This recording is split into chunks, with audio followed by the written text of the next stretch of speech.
welcome again. Today we'll be talking about genetics and inheritance, which is your first topic when you get to term 2.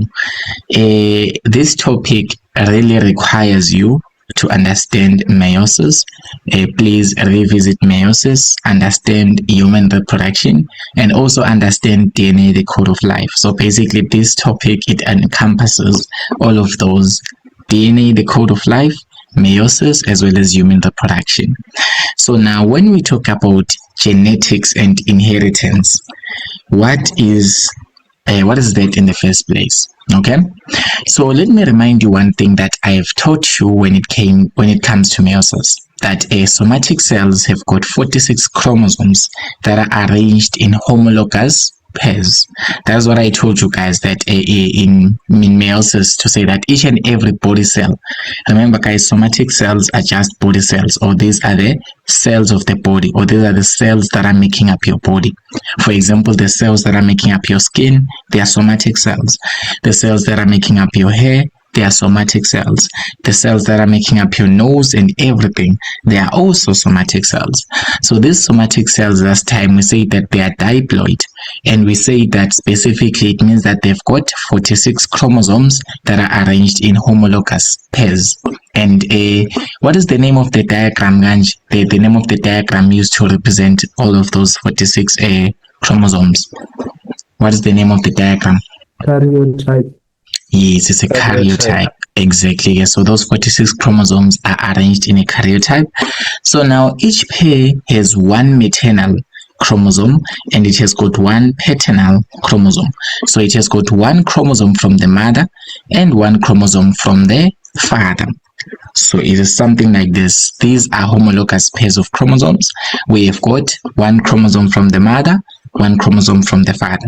The one from the mother, we call it a maternal chromosome, whereas the one from the father, we call it a paternal chromosome. So these are the two homologous pairs that we have, but we are having 23 pairs in total because we've got 46 chromosomes.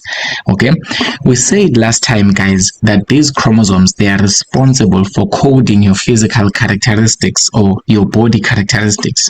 And I want to ask you again, which pairs of chromosomes are responsible for determining your physical appearance? Which pairs of chromosomes did I say that they are responsible for determining your physical appearance? Anyone who still remember from meiosis? Chromosome. Yeah. Amanda, nope, definitely not chromosomes. Who still remembers? Yes, Ngoba? Autosome. Yes, they're autosomes, guys. Remember, we've got autosomes as well as gonosomes. The autosomes are responsible for determining the physical appearance or the physical characteristics in your body, whereas gonosomes, they are responsible for determining your gender, your sex. Okay, so now how do they actually do that? Basically, we have got a smaller section on each and every chromosome. So we have got a smaller section on the father's chromosome. We have got also a smaller section on the mother's chromosome. So basically, this is your maternal chromosome, or this is the chromosome from the mother. It has got a smaller section, whereas the other one is your paternal chromosome. So this is the chromosome from your father. It also has got a small section. So the small section of DNA that is found on a chromosome, it is known as a gene. So basically, we define gene as a small segment of DNA that is found on a chromosome that codes for a particular characteristic. So whenever I just pick a small segment or a small piece or a small portion on a chromosome, that small segment, it codes for a particular characteristic. So when we say that autosomes, they are responsible for coding physical characteristics, the actual part that is coding for those characteristics are genes. Okay, so those genes, so right now, as you are a human, your body cells have got a maternal chromosome having the genes from your mother, and then the paternal chromosome having the genes from your father. So those genes are responsible for coding for different physical characteristics. For example, maybe you might be light-skinned, maybe you might be dark-skinned, maybe you might have a different skin color from your parents. It is because of those genes. So the genes are the ones that code for particular characteristics in your body. Okay, so now let's say that this gene, where is it actually located? It is located at a place known as a locus. So whenever they ask you the location of a gene on a chromosome, you say is known as a locus. So the place where this small segment on a chromosome is found, or maybe the place where the genes are found on the chromosome, it is known as the locus. So whenever I talk about locus, we're talking about the place or the small segment, or you can say the small piece on a chromosome whereby we find DNA, or it's a small segment of DNA. So where a gene is located, we say is known as a locus. That's the location of a gene. All right, let me just say something, right? Let's just say now these two chromosomes, since they are from both your parents, right? They are coding for the similar characteristic, right? So let's say they are coding for skin color. You find out that your mom, the maternal chromosome, it has got light skin color. So let me just say the gene here from the mom, it is light skin. Okay, so your mom is light skinned. So it means that her genes are coding for light skin color. Then we take your dad. Your dad is dark skinned. So this is your dad. Your dad is dark skinned.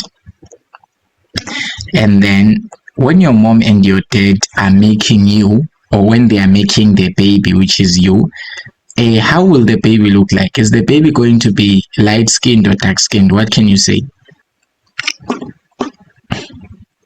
What can you say? Is the baby going to be light skinned, or is the baby going to be dark skinned? The mother is light skinned, the father is dark skinned. What about you as the child? Are you going to be light skinned, or are you going to be dark skinned? Anyone with a guess? Any guess, guys? No answer is wrong here. Yes, Samuel. I think say it's going to be dark skin. Okay, but you know we do have children that are light skinned, whereas their parents are like we have got light skinned mother, a dark skinned father. But we're still going to see what causes that to happen. So basically, we say that there are different forms of a gene that are located at the same locus, known as alleles. Okay, so remember, guys, that these chromosomes are being found in your body, right? One of them is from your mother, another one is from your father. So basically, your genes, you can just say your genes, or you can say your gene. Let's just say you can say your gene for skin color. The gene for skin color in your body, it is actually coming from your mother. One part of it is coming from your mother, another part of it is coming from your father. So these different forms of a gene are known as alleles.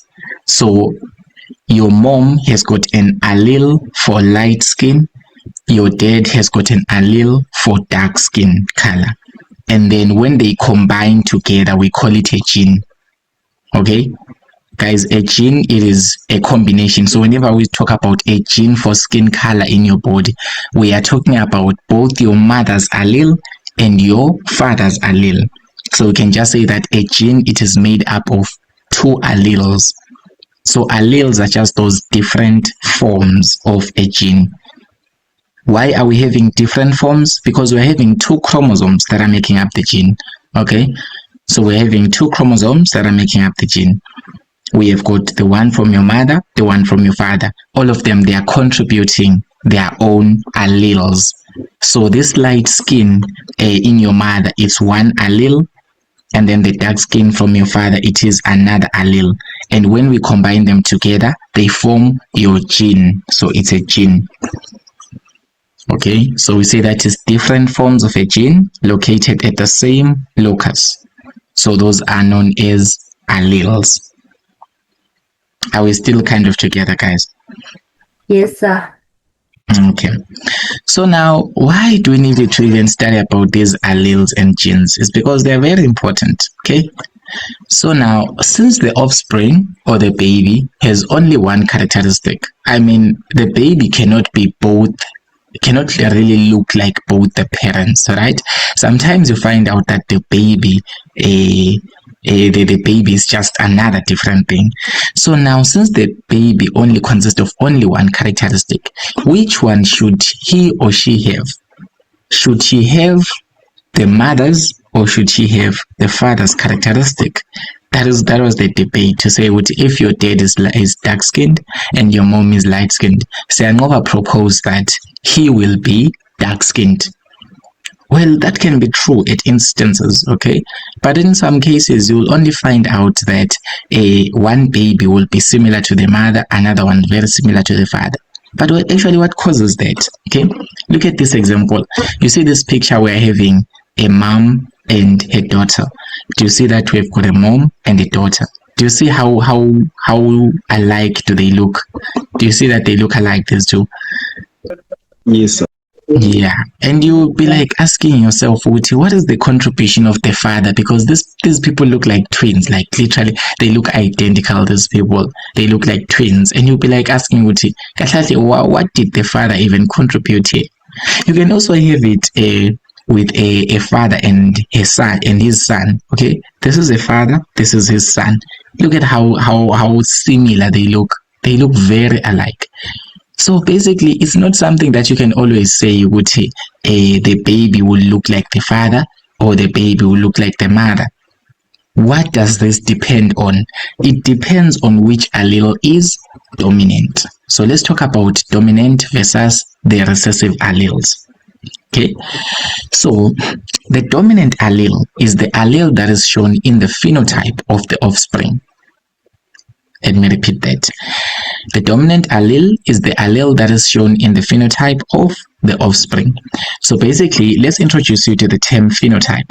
So the term phenotype refers to the physical characteristic. So whenever I'm talking about the phenotype, I am referring to the physical characteristic. So this is the physical characteristic.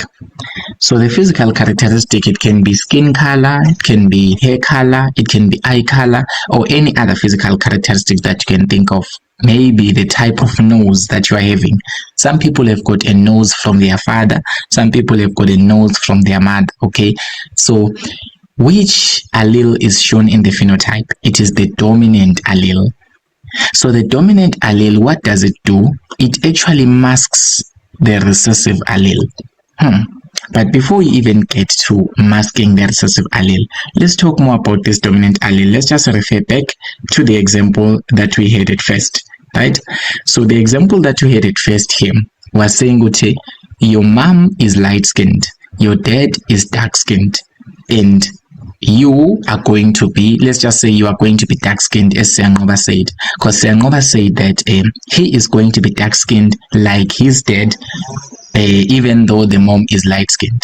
Okay, so now what about the light skin from your mom? What is it doing? Because you still have your mom's allele, right, for light skin.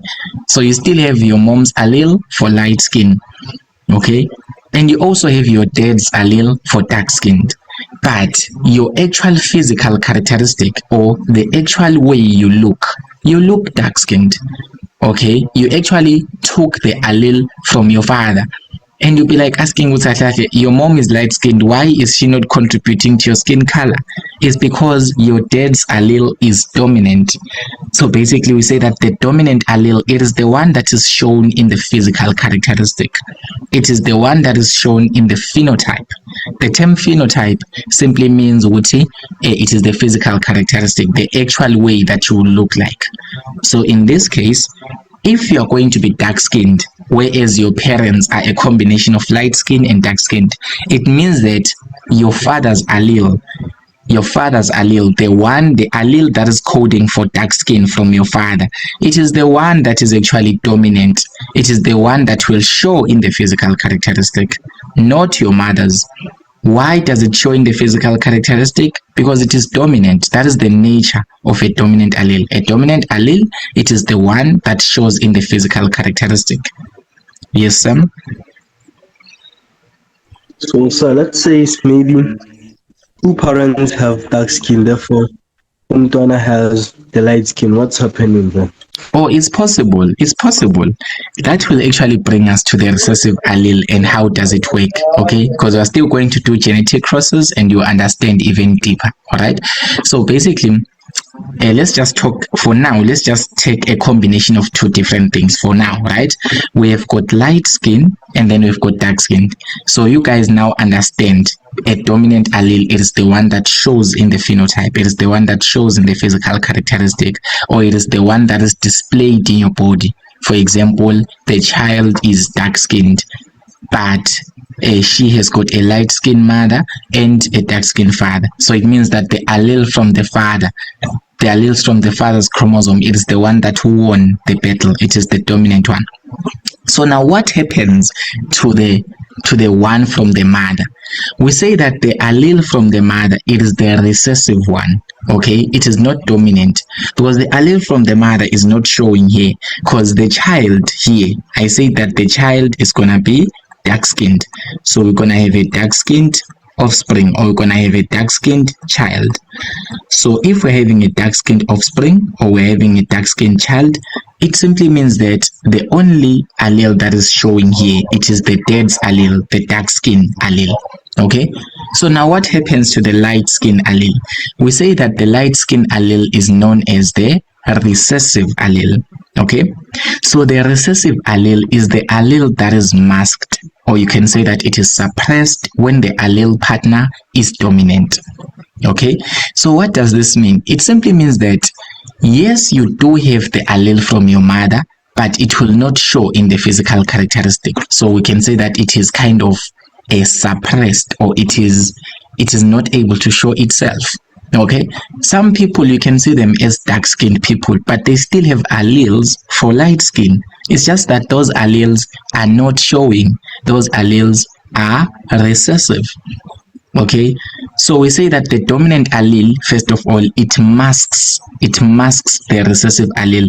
It is the one that actually causes the recessive allele to not show at all in the physical characteristic or in the phenotype. So in the phenotype of an organism, we only see the dominant allele, and the recessive allele, what happens to it? It is masked. It is not shown. Okay, so now, for example, this one, the one that I'll keep on referring to, this example, the dark-skinned allele is the dominant one from your father. It is the one that is shown in the physical characteristic, right? That is the dark-skinned allele. So the light-skinned allele must be a recessive allele. Yes, you have it in your chromosomes. Yes, you have it in your somatic cells. All your somatic cells, they also do have the light-skinned allele, but it does not show in the physical characteristic. So since it doesn't show in the physical characteristic, we say that it is suppressed, or it cannot show itself, or we can say that it is recessive. Do you guys get me though? Yes, sir. Okay. Yes. So now let's talk about how do we represent that, because now when it comes to questions, we need to know how to represent the dominant. We need to know how to represent the recessive allele. Okay, the representations that we use is a capital letter and a small letter. So when we are using a capital letter, we are trying to say that the allele is dominant, and when you are using a small letter, we are going to say that the allele is recessive. Okay, so we've got a dominant allele, we've got a recessive allele based on the letter. So if I'm going to say that for dark-skinned, I'm going to use the letter, capital letter D. So this capital letter D, it means that this is the allele, is a dominant allele, because I'm using capital letters, right? So this capital letter D, it means that this is a dominant allele. And then the recessive allele must have a small letter. So it means that for a light skin, I'm going to write a small letter D. So I've got a capital letter D and the small letter D. The capital letter D is the one coming from your father, because your father's a dark-skinned allele is dominant, right? So this is capital letter D from your father. This is your dominant allele. We just use a capital letter to represent it. So it's a dominant allele. And then the small letter D, since it's a small letter, it means that it is a recessive allele. It is not shown in the phenotype. It is not shown in the physical characteristic. So this small letter D means this is a recessive. So we say that this is a recessive allele. So this baby, just basically you need to know, guys, to be able to recognize which one is dominant, which one is recessive. How do you see that? Capital letter, small letter. Whenever I write a capital letter, it means that that is going to be a dominant allele. But if I write a small letter, or if I represent an allele using a small letter, it means that it's going to be a recessive allele. So this makes up your gene. So this is a gene in total, because it's a combination of the allele from your dad, the allele from your mom. So this is a gene. Are we guys together? Yes, Sam. So this means, Sir Ogochi, the small d, the recessive one, it is suppressed. Ayibonakali. Yes, ayibonakali at all. What actually shows is the capital letter D, the one that is dominant. That's why we use a capital letter. Yes, Kopano. Your hand is up, Kopano. You can ask. Oh, sir, I wanna ask, what exactly causes an allele to be dominant over the other? It's just natural. It's just natural. Okay, if you've got a dominant allele and you mate with someone with a recessive allele, your characteristic will be the one that shows in the phenotype of the offspring. Okay. Yeah. Okay. So basically, we use a capital letter for a dominant, and then we use a small letter for a recessive allele. All right. So now, one thing that we also need to know here is that the capital letter, the type of letter that we use is determined by the dominant allele. Hey, please be very careful on this one, guys. The dominant allele determines the letter that you're gonna use. Hey, please pay extremely careful attention to the words that will be coming from my mouth right now. All right, so we say that the capital letter D, it is showing it's a dominant allele for dark skinned, right? So I use capital letter D for dark skinned because it's a dominant allele. So this is capital letter D for dark skinned. So this is capital letter D. We use capital letter D because it's dark skinned. You see the D.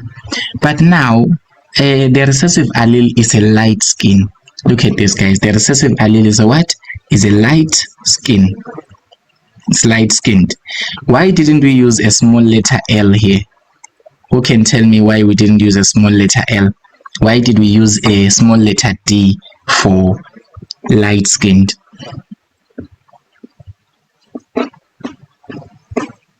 Anyone who has an idea why didn't we use a small letter L? Why didn't we write something like this is dark skinned for dominant, a capital letter D, and then a small letter L for light skinned? Why didn't you say that our gene looks like this? Anyone who can take a quick guess?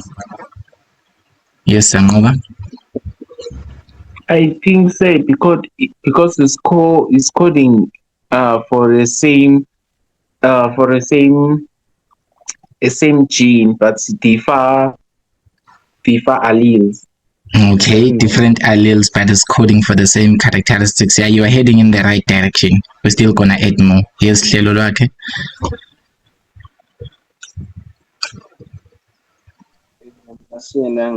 Ngokubona kwami, it's because dominant alleles, dominant allele determines the letter. That's good as well. Yes, so guys, the dominant allele is the one that determines the letter that is going to be used for that for that characteristic. So for skin color here, the moment we say that the dark skinned is dominant and we are going to use a capital letter D, it means whatever it is that will be recessive, it must take a small letter, but it must still be a D. not any other letter. So the dominant, once we say that the dominant skin color is a D, capital letter D, then it means that the recessive one, the allele that will be recessive to that capital letter D, it must be a small letter D. It must not have its own letter that is different. So the dominant allele is the one that determines the letter that we are going to use. So in a statement, whenever they give you a question and they say that the dominant allele for eye color is black, and they give you capital letter B, and they say that black skin color is they say that a black skin color is recessive, okay? It's dominant over let's just say what, light eye color. Yeah, okay, let's just say black eye color is dominant over light eye color. So it simply means that once I say that the capital letter B is representing black and it is dominant, it means that whatever it is that will be recessive, I'm going to use a small letter B to represent it. So basically, just know that, guys, would say the dominant characteristic is the one that will determine the dominant allele will determine the letter that we are going to use. We are not going to put two different letters. We use the same letters. One is dominant, another one is recessive. But again, we've got different types of case that we have, right? So let's look at the gene expression, right? So basically this, your gene, we usually say it is the genotype, okay? When we are referring to both the alleles together, we usually use the term genotype rather than just a gene. We say it's a what? It's a genotype. So genotype is kind of the type of gene that you have. So a genotype must have two alleles, one from your mother, one from your father. That's a genotype. So genotype, it is the composition or the makeup of the genes. To say with your gene, it is made up of these alleles. That is a genotype. And a phenotype is the actual physical characteristic that actually shows in your body, in how you look like. So we have got three different ways of expressing genes, okay? So the dominant hair color is black. Let's just say the dominant hair color is black, and I give you a capital letter B. Do you see, guys, that the dominant hair color, the dominant allele, it is the one that determines the letter that you're gonna use. So the moment I say the dominant hair color is black, I'm just going to give you a letter, and the letter is going to be a capital letter. Because remember, capital letter represents dominant allele. Small letter represents recessive allele. But which letter are we going to use? It will be determined by the dominant one. So once I say that the dominant hair color is capital letter B, it means that the recessive one will be small letter b. Let's see this combination. So these are our genotypes. These are three genotypes that we have here. Let's interpret them. So in the first genotype, what are we having? We are having two dominant alleles. Do you guys take note of that? Do you guys notice that? We're having two dominant alleles in the first genotype. Do you guys realize that? Yes, sir. Yes, sir. Yes, because it's capital letter B, capital letter B. So both of them, they are what? They are dominant alleles. Okay.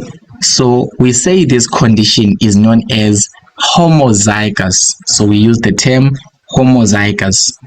So homozygous, it simply means that you have got the same alleles. If it's capital letter, you have got two capital letters. If it's small letters, you have got two small letters. Homozygous simply means that we have got alleles that have the same dominance. Is it that both of them they are dominant, or both of them they are recessive? So this is homozygous dominant. So we say that this is homozygous dominant. Homozygous dominant. Homozygous simply means that all of them, they are having the same dominance. It's either both of them they are dominant, or both of them they are recessive. So here, all of them they are dominant. That is why we say that this genotype, it is homozygous dominant, because we're having two alleles and both of them are dominant. So it means that your mother's allele is dominant and your father's allele is also dominant. Okay, so in this case we say that the dominant hair color is black, which is capital letter B. Now I want you to tell me the phenotype of this organism. What is the phenotype of the organism? This organism, its physical characteristic in terms of hair color.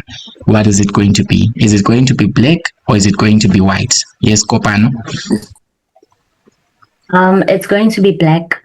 Yes, it's going to be black because we only have like black alleles, guys. Remember, the dominant allele is the one that shows in the phenotype, right? So basically, the black, we're having like an allele for black hair color from the mother, and allele for black hair color also from the father.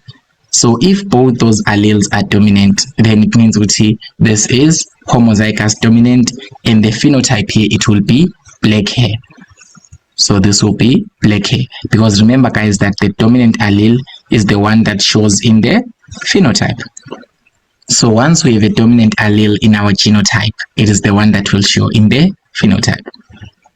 Do you guys get me though?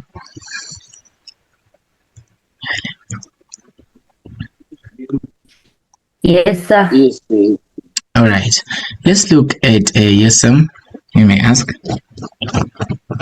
So this means it's possible on a human being we have two dominant.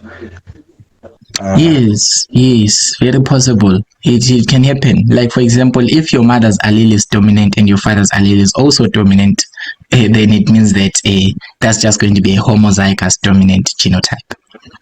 Yeah, so there are different scenarios, but the one that we started with is not the same, because the one that we started with, we had a light-skinned mom and we had a dark-skinned dad. So those were different. That is the example that we started with. But here I'm showing you the different types of genotypes that you can have. Yes, Yangoba? So say, I want to ask Woti. So if we are having Woti, the both parents, their alleles are dominant in the offspring. So what is the offspring phenotype then? It's black. It's going to take the dominant characteristic, because all of them, they are dominant, right? It means that they have the same characteristic. I'm sure we say that the dominant hair color here is black with a capital letter B. So once the offspring has got capital letter B, there is no other way of having any other thing besides black, because it's just dominant. Remember, the dominant one shows in the physical characteristic. Okay, so maybe I have asked the question wrong. I mean, Guti, maybe the B, let's take like we have B and A. Maybe the B is dominant and it's coding for what? For black color, and A is coding for maybe white color, and both of them are dominant. Oh, okay. Don't worry. Don't worry. We are still going to do the types of dominance. We are gonna meet a scenario like this later on. For now, let's keep it to this level, okay? Yeah, but a good thing that you think of such deviations, okay? Let's look at the second one, guys, before our 40 minutes runs out. This is capital letter B, small letter b. They are not the same, so we don't say it's homozygous. We say that it is heterozygous. So this is heterozygous. So in a heterozygous scenario, or in a heterozygous genotype, we have got a capital letter and a small letter. It is the one that we have been doing all along. We have got a dominant allele and a recessive allele. So one allele from the father is dominant, and then the other allele from the mother is dominant, or it's recessive. Or it doesn't matter about the gender, guys. It can be vice versa, okay? But basically, you've got a dominant allele and a recessive allele. Now, what is the phenotype for this offspring? Yes, Mahlonolo? Black hair. Why do you say still black hair here? Because we're having a mixture. Because the dominant allele shows on the phenotype. Yes, the dominant allele is the one that shows. So the fact that we've got a capital letter B, which is dominant, it is the one that will show. So what happens to the small letter b then, Mahlono? It's a recessive. Yes, it's a recessive, so it is masked or it is suppressed. It doesn't show in the phenotype. Then the last type of genotype that we can have, it is the homozygous recessive. Remember, homozygous, it simply means that we're having letters with the same size. It's either both of them, they're capital letters, or they are both small letters. But here they are both small letters, so this is supposed to be homozygous recessive. So it can happen that you only get 2 recessive alleles. Okay, let's say 1 recessive allele from your mother, 1 recessive allele from your father. What will then be the phenotype then? What do you think the phenotype will be? Hey Lapo, I know that you've been enjoying this wonderful video and most likely you've been enjoying watching this handsome face in front of you, but sorry ladies, I'm taken. I just here to tell you that Educate is on the road to 100,000 subscribers by the end of 2025. So please click the subscribe button and click the notification bell so that you get notifications whenever I post new videos. I want you guys to pass. Okay, so if you make my dream true, I reach 100k subscribers, I will make your dreams come true. I will even get you to varsity. I will get you with 7 distinctions. Yes. So here I have reconstructed my statement a bit so that it can be a bit clear on which one is dominant over which, right? The dominant hair color is black. It is dominant over white hair, and I didn't give you any allele for the white hair. So now someone, I think it's Kopano says that if we have got homozygous recessive, means that we have got 2 recessive alleles in our genotype. So this is like a 2 recessive alleles in our genotype. So Kopano was like, this is going to be white. Why is this going to be white, Kopano? Because in the statement you said that the dominant hair color is black. So meaning that if we have if we have alleles that are like in the homozygous recessive state, it means that it will be the opposite of the dominant, like the alleles that are dominant, which is going to be the white hair color. Okay, exactly. Because remember we said that here the dominant hair color is black. It is dominant over white hair. So it means that white hair has to take a recessive allele. Okay. So whenever they give you the statement, they will construct it in this way. They will say that a hair color hair color in dogs is controlled by the dominant allele, which is black, which is B. It is dominant over white hair. So you already know that whenever we're having small letter b, that is going to represent white hair. Those alleles are the alleles for white hair. Is that a clear? Yes, Kopan? Sir, I have a question, right? You see where you said heterozygous, right? Yes. Like where we have our built in a heterozygous state. Would it be wrong if maybe let's say I said heterozygous dominant, because we know that if we have a dominant allele and a recessive allele, the dominant allele will always mask the recessive allele, meaning that the dominant allele is the one that that's gonna show in the phenotype automatically. So would it be wrong if I said heterozygous dominant? Well, it wouldn't be correct because whenever you're saying heterozygous, you've got a mixture of dominant and recessive. Yes, by virtue, you know that a dominant one is the one that shows in the phenotype. That is what you definitely know. But if you're going to say heterozygous dominant, it's all about dominant here. Yes, we know that the dominant is the one that shows in the phenotype, yes. But the state of being heterozygous simply means that we've got a mixture of a dominant allele and a recessive allele in our genotype. But we definitely know that for a fact, the dominant allele will be the one that will show in the phenotype of the offspring. So there's not really a need for you to say heterozygous dominant or heterozygous recessive, because heterozygous itself simply means a mixture of both the two. When we say homozygous dominant, it simply means that we're having 2 dominant alleles. Homozygous recessive, we're having 2 recessive alleles. So there is not a need to say. Yes, yes, Hlelo. Siyaphazamisa sengibuza abantu ukuthi kwi-exam bazosinikeza wonke lawa noma but that depend.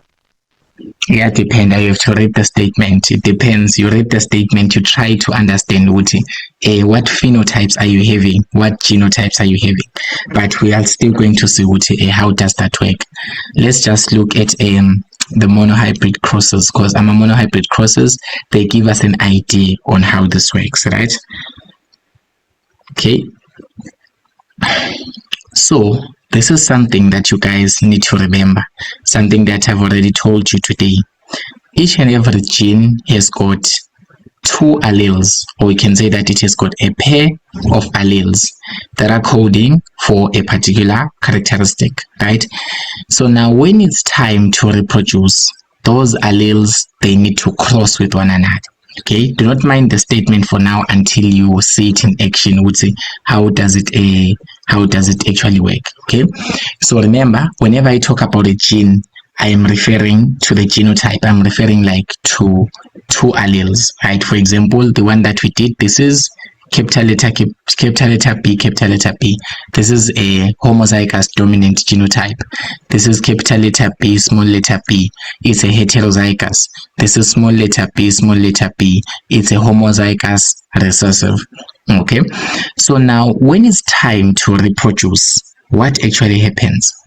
Let's look at this thing known as a monohybrid cross. So the monohybrid cross, it is usually marked for 6 marks in total. Okay, so it is marked for 6 marks. So how do you define a monohybrid cross? And monohybrid cross is a genetic cross involving one characteristic. For example, the color of the seeds. So we are only going to cross one characteristic. But what is the crossing thing in the first place? Let's start here. Okay, so the format of a genetic cross for you guys to get the entire 6 marks must be in this way, the way I've written it. Okay, it must have first a P1 here, which is known as the parent generation. So P1 is the parent generation, right? It must have a phenotype, it must have a genotype, it must have meiosis, gametes, fertilization, and it must have an F1 here. The F1 here means these are the offspring, or this is the filiant generation. We say it's a filiant generation, or this is the offspring generation. Then we've got a genotype, then we've got another phenotype there. But now, why do we even use this cross? Basically, let's say now you are about to have a baby, right? Okay, let's say you want to make a baby rather. So when you want to make a baby, we are going to look at your characteristics as well as your partner's characteristics, because you are the parents of the baby. So let's just say you have got a dark skin color. So let's just say your phenotype is your dark skin color. Is your dark skin. Okay, this is dark skin, right? And then your partner is light skin.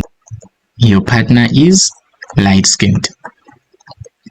And I will tell you that the dominant allele for skin color is the dark skin, and we are going to represent it using the capital letter D. The dominant allele is the dark skin. We are going to represent it using the capital letter D. Okay, so now let's talk about the dark skin. We're not talking about the genotype, your genotype. Your genotype, what is it going to be? Is it going to be capital letter D, capital letter D? Is it going to be small letter d, small letter d? Or is it going to be capital letter D and a small letter d? The genotype for the dark skin, what do you think is going to be?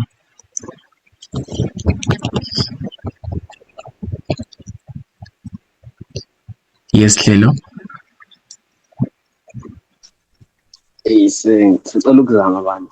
Awuzame lapha. Capital letter. Or capital letter D, capital letter D. Okay, Sam, what are you saying? I was saying capital letter D and small letter d. Okay, that's another possibility. Sengoba? So I'm saying they have to tell us if heterozygotes or homozygotes. Exactly. They have to tell us first, is it heterozygous or is it homozygous for dark skin. Okay, so basically guys, if the dominant allele is dark skin and is capital letter D, it means that capital letter D, capital letter D, this is a homozygous dominant. This is still dark skin, right? This is still dark skin. If I take a capital letter D and a small letter d, which is the combination that I was told by Sam, this is still dark skin. Do you guys see that? Yes, sir. Yes.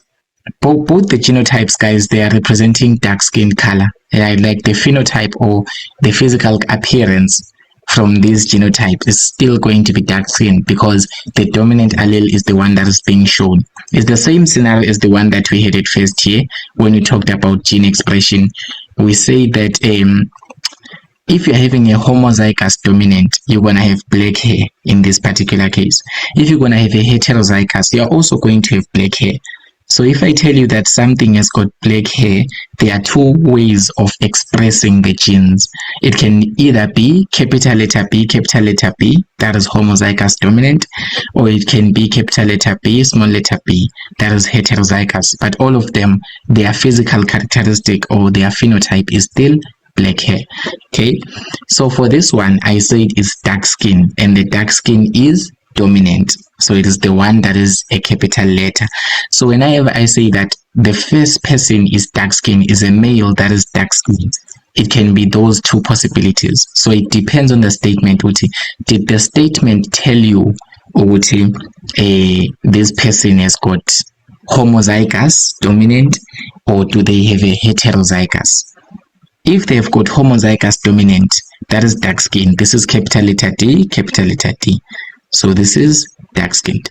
If they've got a heterozygous condition, like a capital letter D and a small letter d, that is still dark skinned as well. So whenever the statement comes, it will be constructed in such a way that they will say, you are having a homozygous, a person that is homozygous for dark skin. So that homozygous will already tell you that it's homozygous dominant because dark skin is capital letter D. So let's just create our own scenario in this case and just say, let's say the statement is saying that the person is a homozygous for dark skin. Okay, or let's just say heterozygous for dark skin, and say this is going to be capital letter D, small letter d. So this person is still dark skinned, but it simply means here he has got one allele that is dominant, one allele that is recessive. Remember, these are coming from the mother and their father, the father. So totally the capital letter D is coming from the mother and the small letter d is coming from the father. That doesn't matter, but you guys should know that both of these are coming from mother and father. And this person wants to have a baby, so we are going to cross him. He wants to have a baby with a light-skinned person. Okay, the light-skinned person, can I have their genotype? The light-skinned person, what is going to be their genotype? Yes, let's hear from, yes, who's raising hands? Okay, yes, let's hear from Mahlonolo. I think it's going to be 2 recessive Ds. Okay, yes, 2 small letter Ds, right? 2 recessive Ds, or you can say 2 small letter Ds. Why did we pick small letter Ds? Why didn't we pick a capital letter D and a small letter D? It's because if we pick 2 capital letter Ds, that would be dominant Ds, which the color would be dark skinned. Exactly, you say that, right? So basically, for the recessive allele to be shown in the phenotype, it can only be shown in a homozygous recessive condition. Let me repeat myself. For a recessive characteristic or for a recessive allele to be shown in the phenotype, it can only be shown if it is in a homozygous recessive condition. Homozygous recessive, it simply means that you are having 2 recessive alleles in your genotype and there is no dominant one. The moment we bring in a dominant allele, it will just suppress the recessive allele, as we already discussed. Whenever we bring a dominant allele, it suppresses the recessive allele. So the only way for a recessive allele to be shown in the physical characteristic or to be shown in the phenotype, the genotype must only consist of only recessive alleles. If they are both recessive, we already know that none is dominant over the other. Do you guys kind of get the sense? Yes, sir. Yes. So now what will happen here? Meiosis will take place. Remember, guys, I already explained meiosis already, so I won't explain too much here. Remember, meiosis is cell division. We are trying to produce gametes, okay? During meiosis, we are trying to produce gametes. So meiosis will happen, which will produce us our gametes. Meiosis will occur, and it will produce us our gametes. Remember, guys, that all of these, they are found in our cells, in our body cells. So when it is time for you to make a baby, what will happen? Your body cells will undergo meiosis, right? So that we can produce what? We can produce the gametes. If it's a male, we are going to produce sperm cells. If it's a female, we are going to produce ovum in plural. Okay, so during meiosis, one thing that must happen, what happens? The homologous chromosomes, they must separate. That is what you remember, right? Homologous chromosomes must separate. So it means that the gametes that are formed at the end, they would have these alleles separated.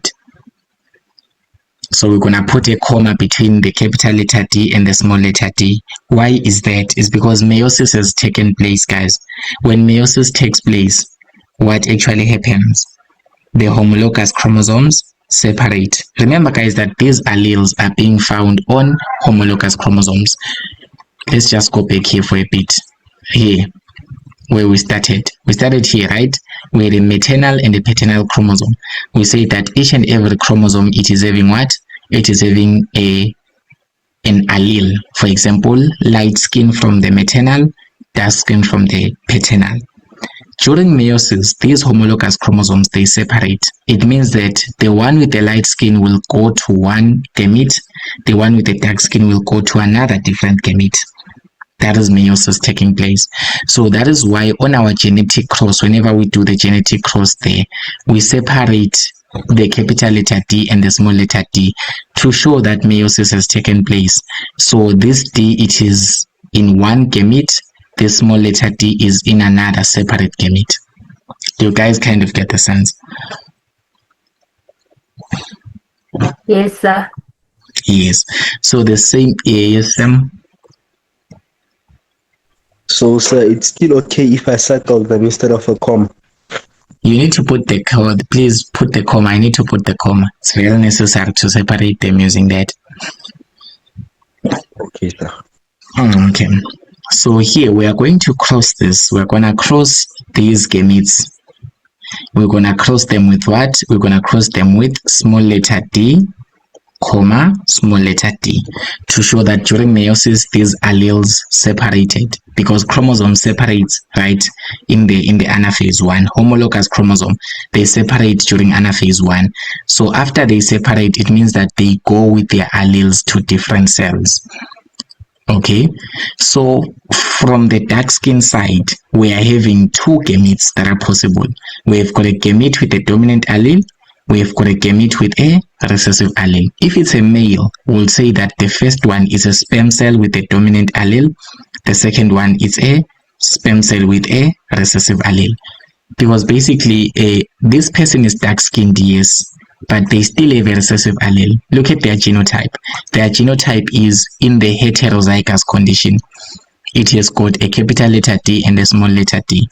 So it means that when these separate, one of the sperm cells would have a capital letter D, which is the dominant allele. The other would have a small letter d, which is the recessive allele. Do you guys get the sense? Yes, sir. Now, Yes, okay, so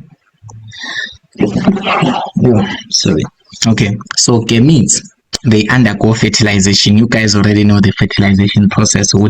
During copulation, or during the deed, when these organisms are doing the deed, the deed, fertilization takes place. It simply means that the sperm cell and the ovum, they are fusing with one another, right?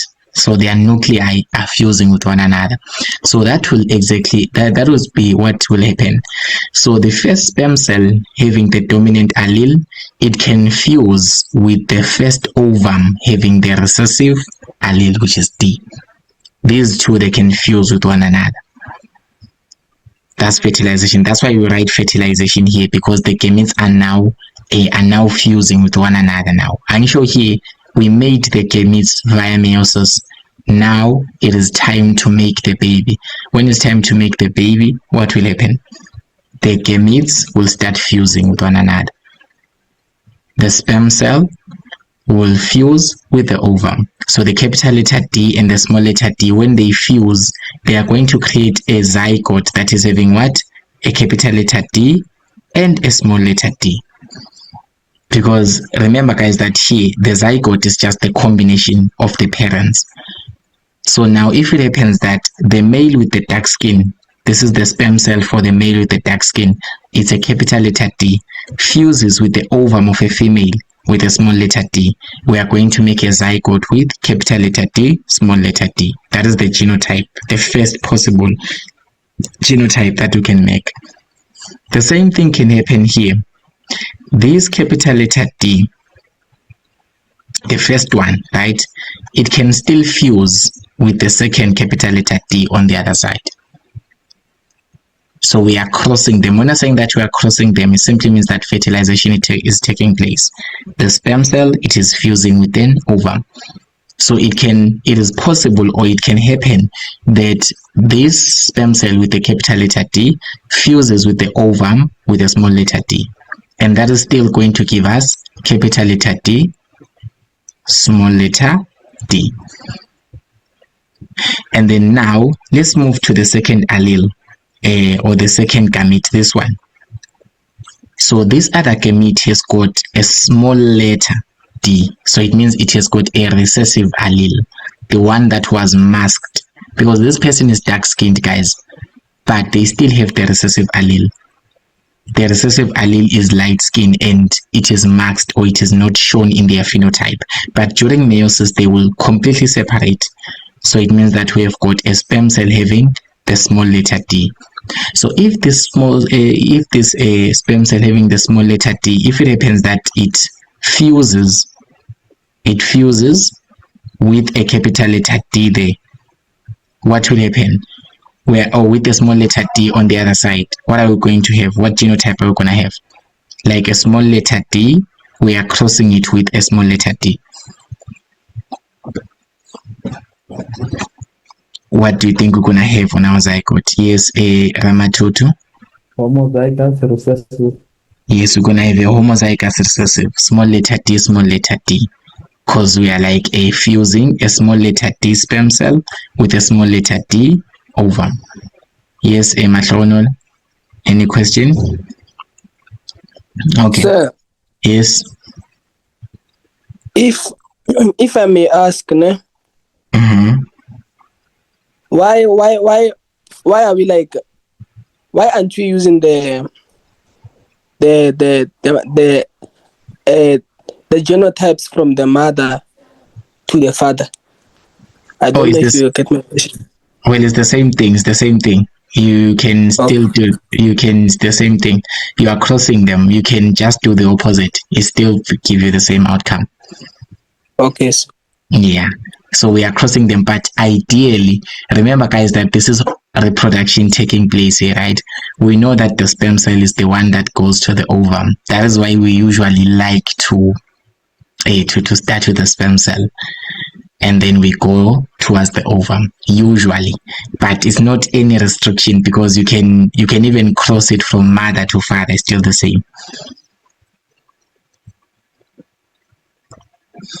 Okay.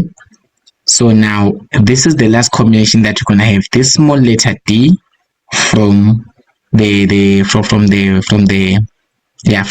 male side, it will go and it will cross with the small letter d from the female side. So this is going to be small letter d, small letter d.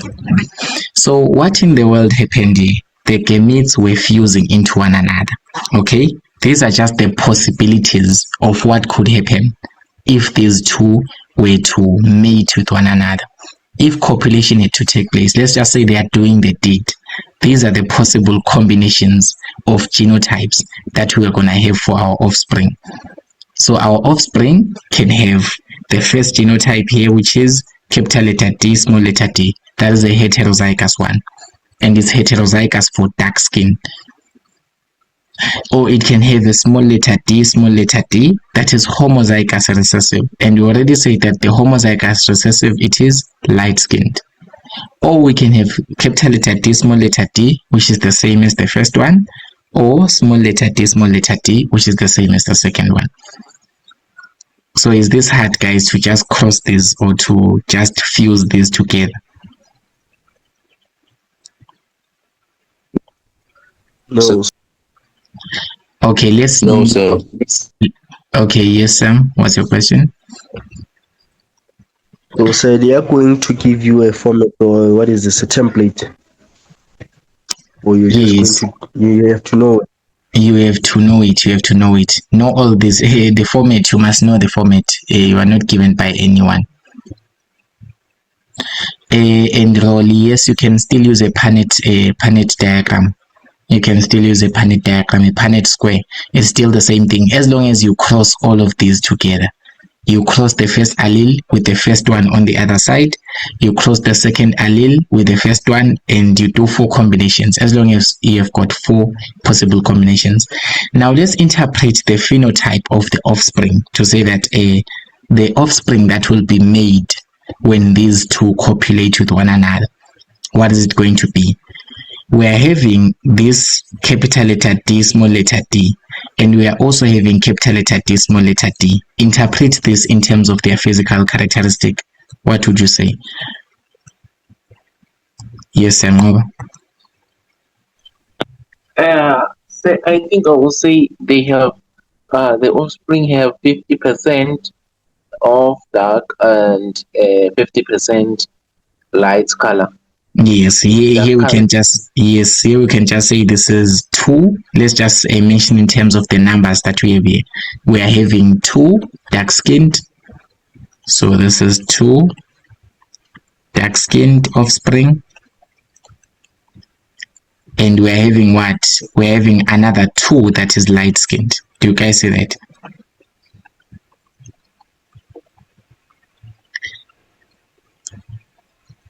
If you look carefully here, we're having like a 2 heterozygous genotypes in the offspring. So whatever zygote is made during fertilization is going to have capital letter D, small letter d, and we're having 2 possibilities of that. So that is 2 dark skinned, and then we're having small letter d, small letter d. Here we're having small letter d, small letter d. So that means it's a homozygous recessive, and we say that that is a light skinned, right?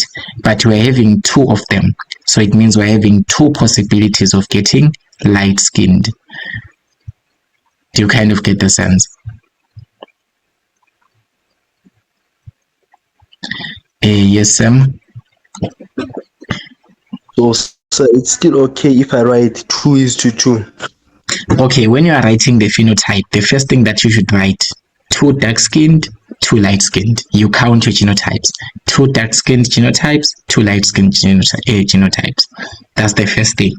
Now, if the question asks you to calculate the percentage of the phenotype of the offspring, you are going to say that we are going to have 50% dark-skinned, 50% light-skinned, because here we're having 4 possible genotypes, right? These are 4 possible genotypes.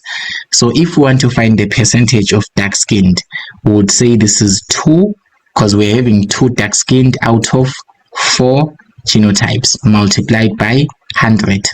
So you are trying to find the percentage chance of getting dark-skinned organisms, or dark-skinned offspring rather. So it is 2 over 4 times 100, which will give you 50%. So you can say that we're having 50% chance of getting dark-skinned offspring. So we're having 50% chance of getting dark-skinned offspring. Same thing for the light-skinned offspring. You're going to say 2/4 times 100 because we're having 2 light-skinned genotypes here. So this is 2/4 times 100, which will give you 50% of light-skinned as well. If they ask you the percentage, that's what you do. And if they ask you the ratio, if they say the ratio, okay, this is the percentage.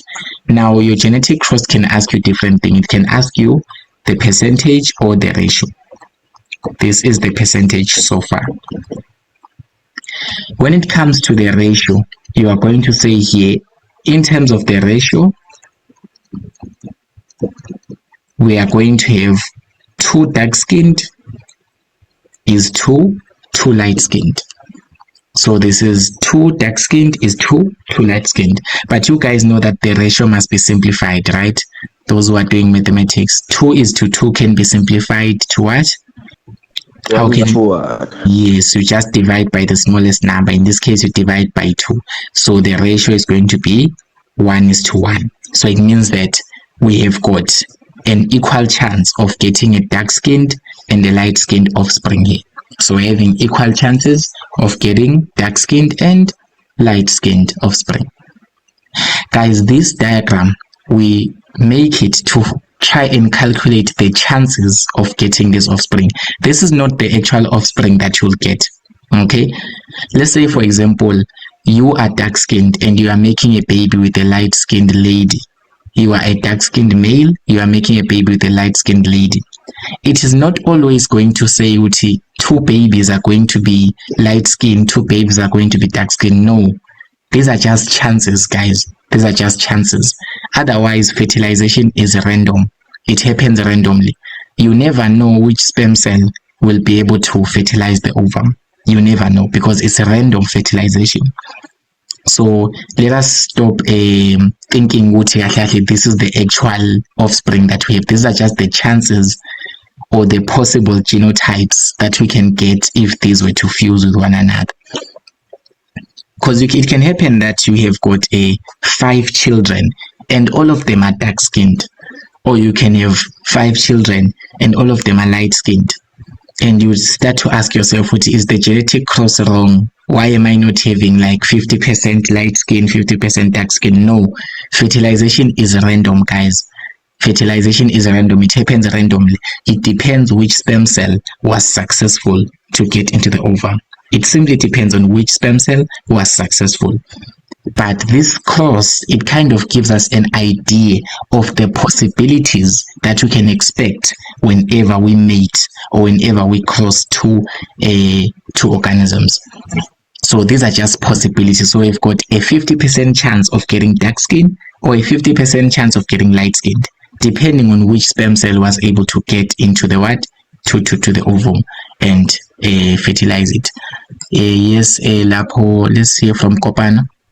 Sir, I wanna ask, right? You see, for the answer that you got for the ratio, right? Is Yes. that like the genotypic ratio or the phenotypic ratio, or like the answer for both the genotypic and phenotypic ratio? Well, you can say it's for both because basically the genotype is determining the phenotype, right? So this is two dark-skinned. Even on the genotype, we're having like two genotypes that are showing what they're gonna have a dark-skinned phenotype, and it's gonna be two light-skinned as well. So this usually when they ask you, they will ask you the ratio of the phenotype of the offspring. They will ask you how do they relate with one another, the phenotypes that we're having. In this case, we're having two dark-skinned phenotype, two light-skinned phenotype in the offspring, in our offspring that will be made from this entire combination. So it's like 50% chance. They're having an equal chance. We're having an equal chance of getting dark-skinned and light-skinned organism. Depending on what? Depending on which sperm cell will be able to fertilize the ovum. But we're having an equal chance of both happening. Okay. Yes, Mahlonolo. So, sir, is it possible for two dark-skinned parents to make a light-skinned child? Yes, two dark-skinned parents can make a light-skinned child. Have you never seen that in reality? Like before we start with the genetics, have you ever seen something like that in reality? Like having two parents and they're dark-skinned? Yes, it's possible. How would your cross be looking like in that way? Let's just say the dominant characteristic is dark-skinned, right? And it happens that you are having, just like this one that we had here. You see here that we had two dark-skinned. Okay, let's just say you're having like a heterozygous father, heterozygous for dark-skinned, and you are crossing him with a heterozygous mother, heterozygous for dark skin as well. When you cross these two, what will happen? This D, if you cross it with this D, is going to be like capital letter D, capital letter D. That is definitely dark skinned, right? If you are going to cross this other combination, capital letter D and the small letter D there, that is going to be capital letter D, small letter D. That is heterozygous, and it is a dark skinned still. It is still dark skinned because the dominant characteristic is the one showing. What if it happens that you cross this small letter D, you cross it with the capital letter D? That is going to be capital letter D, small letter D. And the last combination that you can have here, you cross the small letter D from the father, you cross it to the small letter D on the mother. That is going to be small letter D, small letter D. Do you see that these are the genotypes? These are all the possible genotypes for the offspring. Remember, you're going to do a complete cross, but I'm just giving you an idea here.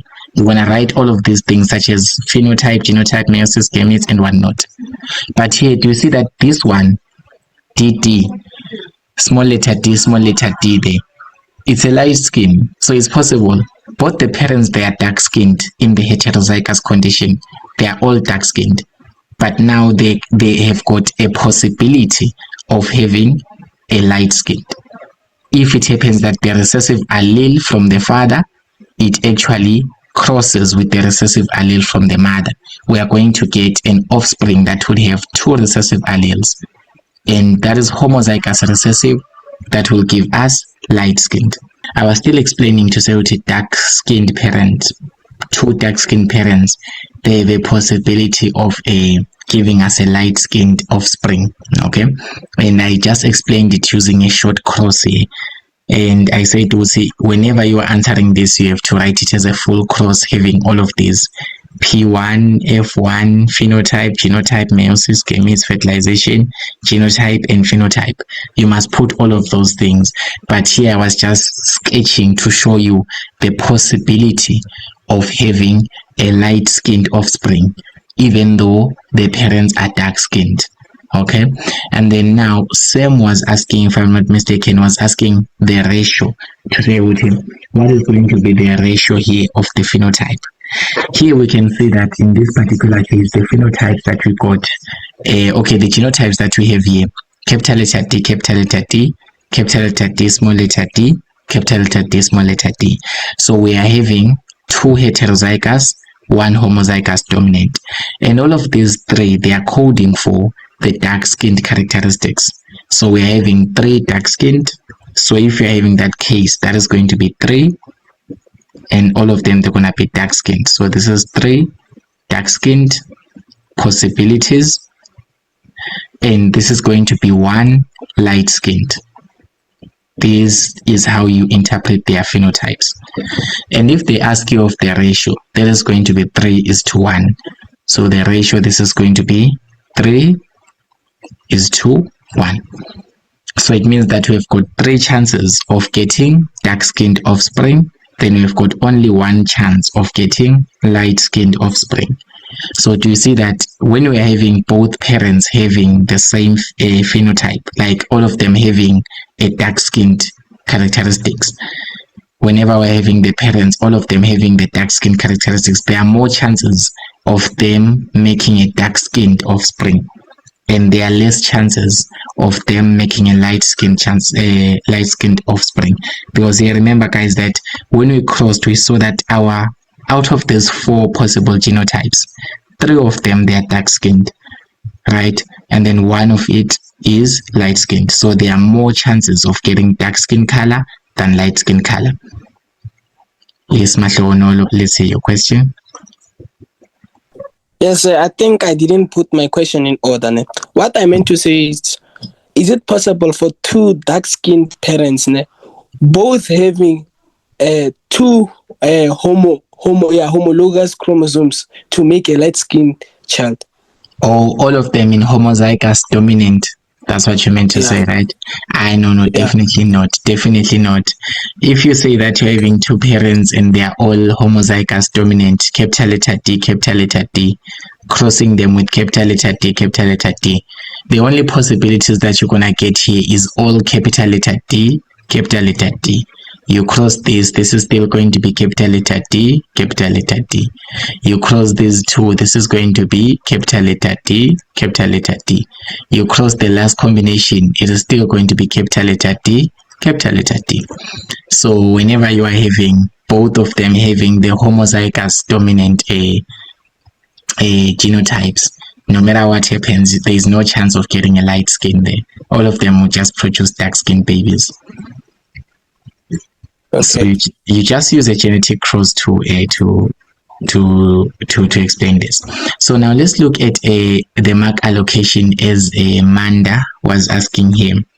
What is the mark allocation here? No matter where do we find the marks actually here? Where are the marks given?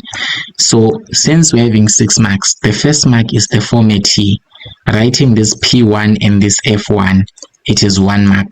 Just writing P1 for the parent generation, F1 for the offspring, or you can say for the filiant generation.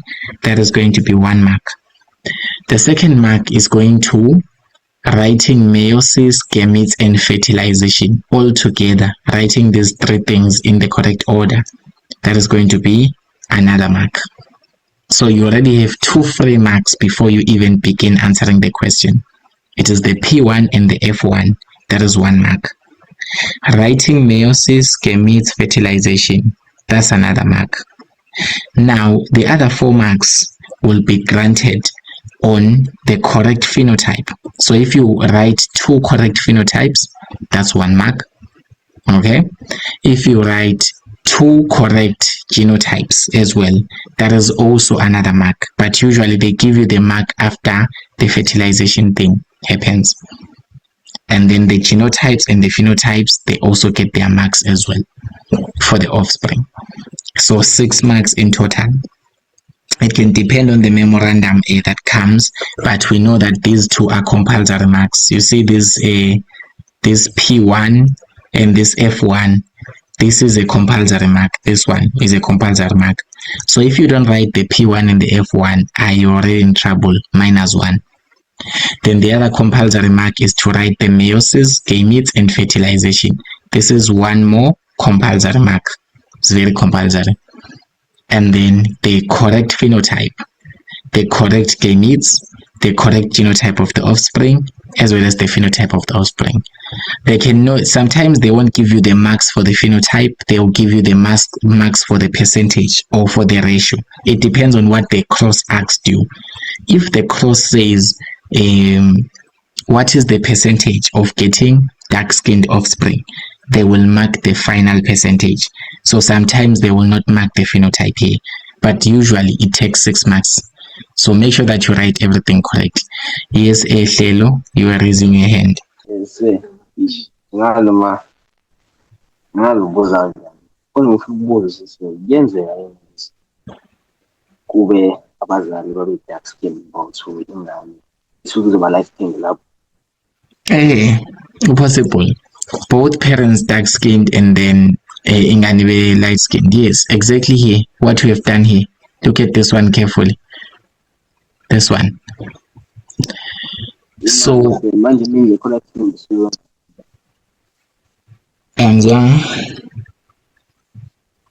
kubuzo semi ngekho light skin siwonza sithi okay, if the offspring is not light skinned, it means that the sperm cell with the dark skin was successful. It's either this one or this one or this one. So remember guys that this is a random. It's a random. It happens randomly. It depends on which sperm cell was successful to penetrate the ovum and fertilize it. But here, when we are doing Lamarck's law, we are just trying to outline the possibilities of getting a certain offspring. So there are possibilities, 3 possibilities or 3 chances out of 4 of getting dark-skinned offspring. Then there is only 1 chance out of 4 of getting light-skinned offspring. So it means that both of them, they are possible. It depends on which sperm cell was successful to penetrate and fertilize the ovum. But these diagrams kind of gives us an idea which one has got a greater chance of happening. In this case, if we're having 2 dark-skinned parents, they've got a greater chance of making a dark-skinned offspring. They've got a greater chance of making dark-skinned offspring. But they also have a smaller chance of making the light-skinned parent, light-skinned offspring as well. Does that make sense, Eshel? Understood. Okay, what's your question, Sam? You can open the mic and say it. So, like among us, it's possible now, when let dark children. Well, there is a scenario like that is happening. Yes, hey, that one is a tricky genetic scenario whereby a white Afrikaner parents. I think that story actually trended in the newspapers during the apartheid era. Yeah, so the white parents, they actually gave birth to a black child. Actually, let me not say dark-skinned, black child. Yeah, and then it was a mystery, and everyone was asking, "But how come? One of the genetic mysteries here that happened. You guys can go and look at that story. It's possible for white moms to give birth to black children. It's very possible. Okay, so Yeah, these genes things, they do not have race, guys. Let's not put race into it, because some people will actually think people are cheating or something, but in actual fact, let's not put race into it. Yeah. So for today, guys, let's end here. I just wanted us to look at these basic concepts such as monohybrid cross. Here's an activity that I want you guys to do. it's possible to have maybe an error during this process. Yes, genetic mutations occurs. So we have got gene mutations, right? So gene mutations can occur whereby maybe let's just say, what gene mutation can occur? This albinism is also an example of a gene mutation. You see, both the parents are dark-skinned, but a gene mutation occurs, and then the structure of the genes change such that the offspring becomes albino, such that the skin color of the offspring is not like the parents. Yeah, all of those are genetic mutations conditions. We're still going to do gene mutations later on here in this topic. Who's gonna close for us with a prayer as usual, so that we can close the session for today? Okay, so let me close. Thank you, Mahlonolo. Okay, let's all close our eyes. Tate we shwa magodimo, leina la gaga lekgethe, mošo wa gaga otle, thata ga itirega mo lefatsheng jwalo ka ga itirega kwa legodimo. O re lebalela melato ya rena jwalo ka go lebalela ba e leng gore ba re senyetša. O se re iše molokong gobane mošoko wa gago. Ke rapeišetša ba e leng gore re ba mo dithutong tša rena. Ke kgopeiša thapelo le maatla le ditumišo ka leina le lesafelo. Amen. Amen. Ai, ra leboga Mahlonolo. Ra leboga. I didn't hear anything, but you pray.